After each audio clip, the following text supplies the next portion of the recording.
Europe 1. Votre invité, Sonia Mabrouk, est un spécialiste du monde orthodoxe et du monde russe. Bienvenue ce matin sur Europe 1 et bonjour Jean-François Colosimo. Bonjour. Prudence des Occidentaux sur l'origine du tir du missile en Pologne, alors que Zelensky a pointé la Russie et a appelé à agir. Moscou dénonce une provocation. Avant de parler de l'origine de ce tir, pour l'historien que vous êtes, comment vous qualifiez ce moment de l'histoire de la guerre ? Écoutez, vous vous souvenez, 1914, un assassinat rend toutes les grandes nations telles des somnambules qui vont de manière hallucinée vers la guerre, parce que cet événement oblige d'un coup les coalitions à se former, chacun doit prendre parti, et puis on va au front. Ça, c'est pour la Première Guerre mondiale. La Deuxième Guerre mondiale, elle commence en Pologne. Donc, évidemment, nous avons un peu tous ces souvenirs, toutes ces mémoires, et en fait, ce que ça nous montre, c'est que effectivement, un conflit généralisé est à la merci, en fait, d'un événement impondérable, lequel n'est pas forcément très significatif de la volonté de s'engager, mais précipite, en fait, l'affrontement. On comprend pourquoi toutes les chancelleries occidentales appellent à la prudence, mais pas le président ukrainien. Alors, il y a plusieurs hypothèses. Malgré tout, il y a une hypothèse qui est davantage aujourd'hui évoquée. C'est celle d'un missile de fabrication russe, mais un missile antimissile, malgré tout, ukrainien. Comment cela fait-il que le président ukrainien, malgré tout, Jean-François Colosimo, pousse ainsi à agir ? Alors écoutez, d'abord d'une part, oui, il y a cette thèse, et puis il y a la thèse d'un drone iranien qui aurait perdu sa route. Dans tous les cas, ce qui semble assez évident, c'est que si Vladimir Poutine avait voulu étendre le conflit, il n'aurait pas procédé en prenant pour cible un tracteur et de pauvres paysans qui ont trouvé la mort dans ce dégât manifestement collatéral. Dans les deux cas, il s'agit d'un dégât collatéral, parce que les Ukrainiens, eux aussi, n'avaient aucun intérêt à étendre le conflit. Mais Zelensky, il est dans son rôle, n'est-ce pas ? Zelensky, ça fait maintenant 8 mois qu'il essaie de nous expliquer que ce conflit, c'est pas un conflit entre Poutine et lui, c'est un conflit qui concerne toute l'Europe. Alors, donc, c'est le syndrome, nous avions raison, nous l'avions dit. Poutine, en fait, est un belliciste qui ne va connaître aucune limite. Nous sommes sur la ligne de front. Demain, ça sera la Pologne, les pays baltes, la Hongrie. Et effectivement, les pays baltes, la Hongrie, la Pologne, et d'ailleurs on voit que la Hongrie, n'est-ce pas, se rapproche d'un coup de la Pologne, alors que ça n'allait plus du tout entre les deux pays, bien que ce soit deux régimes populistes, hein, parce qu'effectivement c'était le différentiel russe. Mais là, on reprend les positions, en fait, de 1989. C'est ça qu'il faut bien comprendre, c'est au moment de la dislocation du bloc de l'Est. Ces pays sont entrés dans l'Europe pour entrer dans l'OTAN. Ces pays sont entrés dans l'Europe pour entrer dans l'OTAN afin d'avoir une forme de sécurité face à cette Russie qui a été pour eux l'URSS, l'Union soviétique, et avant qui a été l'Empire tsariste. Sécurité de la part de qui ? Par qui est-elle assurée aujourd'hui ? Par les Américains. Par les Américains. Par les Américains, parce que l'OTAN, c'est les Américains, n'est-ce pas ? Donc, de ce point de vue-là, on a eu un malentendu originel dans l'intégration de ces pays, c'est que nous, on pensait qu'ils avaient une aspiration à rejoindre, on va dire, le monde des valeurs libérales, tandis que eux, ils étaient dans un problème de reconstruction fortement identitaire, après, finalement, l'effacement de leur identité qu'avait causé le communisme. Et c'est pour ça que, depuis, on voit bien qu'à Bruxelles, il y a sans arrêt des couacs entre ces deux parties de l'Europe. Là, comme c'est la guerre, ces couacs deviennent quasiment une déchirure.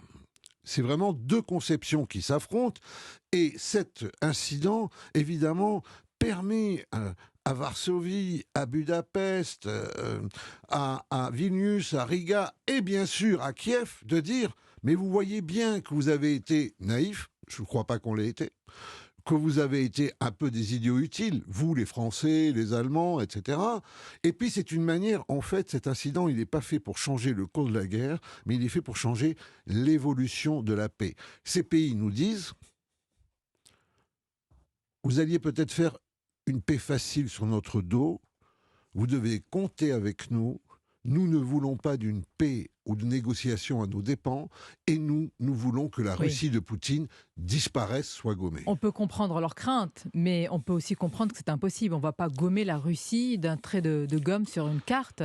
Le véritable problème qu'il y a derrière, je pense, et dont la France, l'Élysée et le président Macron sont très très conscients, c'est que, si vous voulez, On a dit en 1989, miracle, cet empire qui a été le plus grand empire du monde s'est défait sans que ne coule une goutte de sang. Regardez, les peuples ont retrouvé leur espace, leur liberté, leur territoire, leur indépendance. Peut-être que nous vivons à retard ce que nous n'avons pas vécu à ce moment-là. Rappelez-vous l'implosion de l'ex-Yougoslavie, n'est-ce pas? Ça a été un massacre, c'était dans les années 1990, immédiatement après d'ailleurs la chute du mur. Donc nous vivons en retardement en quelque sorte cette implosion, mais nous craignons une deuxième implosion consécutive à ce conflit qu'a déclenché Poutine. Il en est responsable, il doit payer pour ça. Mais regardez, les républiques musulmanes de la Fédération de Russie commencent à expliquer que ça n'est pas leur guerre. Pour eux, c'est une guerre entre ce qu'ils appellent russes. C'est pas russe au sens ethnique ou au sens citoyen, c'est entre slaves. Entre slaves, tous chrétiens d'ailleurs. On veut nous mobiliser, dit-on, au Daghestan, etc. Mais c'est pas notre guerre. Regardez les républiques d'Asie centrale, qui sont vraiment dans un état qu'on a nom chaotique, quasiment à se faire la guerre entre elles, avec des débats de frontières, en fait des débats de partage de richesses qui sont énormes. Et ces républiques, elles sont turcophones, donc la Turquie est là. Regardez la Chine qui lorgne sur la Sibérie comme espace vital, n'est-ce pas? Donc, allons-nous ouvrir la boîte de Pandore? Alors, le mot de Zelensky hier, c'est tout de suite, après il s'est rétracté, c'est une nouvelle escalade. Il répondait en fait à qui? À Joe Biden et à Emmanuel Macron qui disaient qu'il faut rentrer désormais dans un processus de désescalade. Voilà. Mais il s'est rétracté probablement sous la pression des Américains et du président qui a dit non. On ne va pas mettre le doigt dans cet engrenage mais c'est assez simple. Alors regardez d'ailleurs, je veux dire, même les Polonais probablement ont été invités à cela. Ils invoquent l'article 4 de la charte de l'OTAN et pas l'article 5. Alors en deux mots, l'article 5, c'est tout pays qui est agressé, menacé, oui. Voilà, on va le défendre. Peut compter sur la défense collective immédiate, la riposte, les représailles. L'article 4, il dit un pays qui se sent menacé appelle les autres pays pour qu'il y ait une consultation générale. C'est là où on en est aujourd'hui. Alors, il y a deux problèmes. Le premier, c'est que le G20 va devoir se prononcer. Mais le G20, vous avez des puissances... Avec un communiqué final, Jean-François Colosimo, qui indiquera... Qu'est-ce qui peut indiquer de plus que qui la indiquera situation que tout ça est bien regrettable et qu'il ne faut pas aller plus loin. D'autant plus que vous avez la Chine qui n'a pas condamné... vous avez l'Inde qui n'a pas condamné l'agression russe, l'agression du Kremlin, l'agression de Poutine. Donc, et puis après, vous avez l'OTAN. Mais l'OTAN, nous, on voit ça comme un club totalement européen, occidental, américano-européen. Non, il y a un pays qui pèse lourd. C'est la deuxième puissance de l'OTAN en termes au moins de troupes d'infanterie. C'est la Turquie. Et voyez le jeu que joue la Turquie depuis le début de ce conflit, n'est-ce pas? C'est un jeu d'une ambiguïté totale. La Turquie s'impose, en fait, comme une sorte d'intermédiaire, mais en même temps, la Turquie arme les Ukrainiens. Entre-temps, la Turquie avait acheté des armes à la Russie, ce qui était incompatible. On en parle très peu de ce rôle double et trouble de la Turquie, qui est quand même un élément central de l'OTAN. On a l'impression que l'OTAN... Ce n'est pas qu'une impression, ce ne sont que les Occidentaux et surtout les Américains, mais il y a aussi cette pression turque. Oui, il y a une question intéressante. C'est pourquoi Russes et Ukrainiens préfèrent aller parler à Ankara plutôt qu'à Bruxelles. Vous avez la réponse quand vous posez la question. C'est que, d'abord, il y a eu des tas de guerres russo-ottomanes entre le XVIe siècle et le XIXe siècle. Il y en a eu une douzaine, mais à force de faire la guerre, on se connaît bien. Il y a des intérêts communs. Il y a le Caucase derrière avec l'Arménie, ne l'oublions pas, et la Géorgie, n'est-ce pas? Et donc ça aussi, c'est l'Arménie, la Géorgie, mais ce sont aussi les routes de l'énergie. Et puis il y a tout simplement le fait, je vais vous dire, qu'ils partagent la même culture.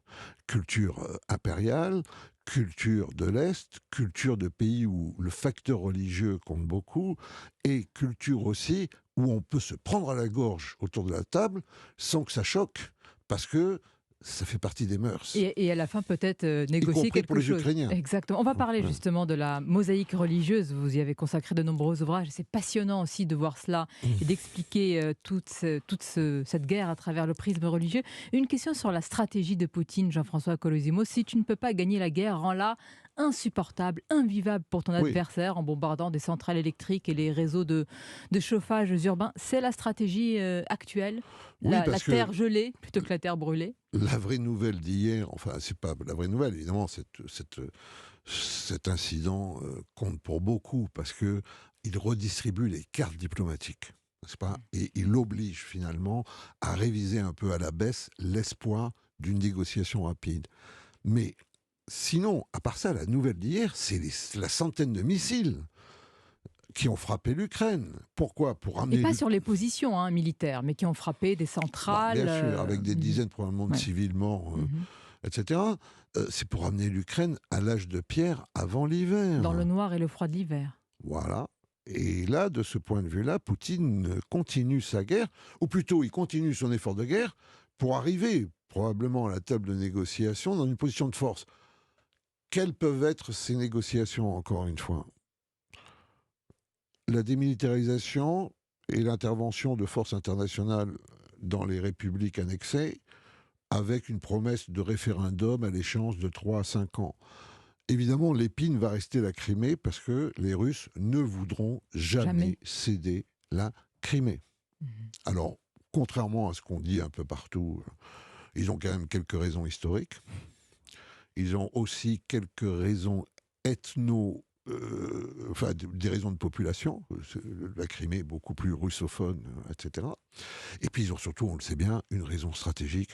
Sans la Crimée, la Russie, elle est totalement fermée à, à toute ouverture maritime. Donc Il lui cela, faut passer par le pôle pour rejoindre n'importe quelle ça ne mer. sera pas sur la table des négociations pour les Russes. Que reste-t-il? Si, on mettra tout sur la table de négociation, mais les Russes demanderont la neutralité de l'Ukraine. Enfin, comment on va expliquer aux Ukrainiens qui se sont véritablement forgés une nation indépendante, une nation unie, solidaire, une nation en armes dans la guerre? On va leur dire maintenant, écoutez les gars, vous allez être neutres, etc. Ils vont dire, mais vous voyez bien, et c'était l'histoire du drone ou de l'antimissile, ils vont dire non, ça ne suffit pas, Mais, nous ne sommes pas en sécurité. mais Jean-François Colosimo, est-ce que Poutine a admis aujourd'hui qu'il ne remportera pas, en tous les cas pas à court terme, mais peut-être même pas à moyen terme, une bataille militaire franche sur le terrain? Est-ce qu'il l'a admis? Est-ce que même son aile, dont on qualifie qu'elle est vraiment de droite nationaliste, qui le pousse à aller plus loin, l'a admis aussi? Oui, je crois que bon, le repli, partir de Kherson, c'était véritablement nécessaire. Il était impossible. Tous les experts militaires du monde entier, pro-russes, anti-russes, se moquant des Russes, etc. C'était un fait objectif, c'est que vous ne pouvez pas tenir une ville qu'il vous faut ravitailler en traversant un fleuve, alors qu'il n'y a plus de pont pour, pour traverser ce fleuve. Donc, c'est-à-dire donc vous condamnez finalement à une très longue bataille que vous allez perdre nécessairement. Mais immédiatement, vous l'avez bien vu, il a dit la guerre continue et je frappe en profondeur, je frappe le pays, je frappe les civils, je frappe les infrastructures, non seulement militaires, mais aussi énergétiques, etc. Donc la guerre continue pour lui, évidemment. La guerre, elle continue avec le prisme religieux, ethnique. Vous l'avez dit dans votre livre, on va rappeler le titre, La crucifixion de l'Ukraine, 1000 ans de guerre de religion en Europe. Pour conclure, Jean-François Colosimo, et c'est l'essentiel, l'Ukraine est au cœur d'un authentique conflit théologique. Elle a Oui. constitué, comme vous le dites, l'un des nœuds maximaux de la confrontation entre les mondes catholiques et orthodoxes. Si on ne comprend pas cela, on ne comprend pas aussi le conflit. On ne comprend pas qu'en fait, la fracture entre les deux Europes, elle dure depuis 1000 ans, que nous avons fait des États-nations et que de l'autre côté, ils ont fait des églises-nations. C'est le cas de la Russie, c'est le cas de Des l'Ukraine, églises-nations. mais c'est le cas aussi de la Pologne. Expliquez-nous, des églises-nations. C'est le facteur religieux qui a déterminé la vie nationale. C'est lui le référent absolu. C'est le cas encore en Pologne aujourd'hui. Regardez la force de l'Église. Donc c'est pas une spécificité forcément orthodoxe, c'est une spécificité de l'Est. Nous nous sommes sécularisés. Eux, après la chute du communisme, ils ont voulu se réidentariser. Et chez eux, l'identité, c'est la confession de foi. C'est ça qui a fait l'histoire, c'est ça qu'on a survécu aux Turcs, aux Russes d'un côté, etc. C'est ça qui a fait qu'on est resté un peuple, c'est ça qui fait qu'on a un avenir, même si on ne va pas trop à l'église, c'est pas la question. Et là, on a une véritable fracture. Elle se fait ressentir jusque dans les discussions à Bruxelles sur les questions de mœurs, sur les questions d'organisation politique, sur les questions des libertés, etc., etc., etc. Merci Jean-François Colosimo. Passionnant de vous écouter ce matin à l'aune de l'actualité. Il y a aussi le regard de l'historien. Merci d'avoir Merci à répondu vous. à nos questions. Merci.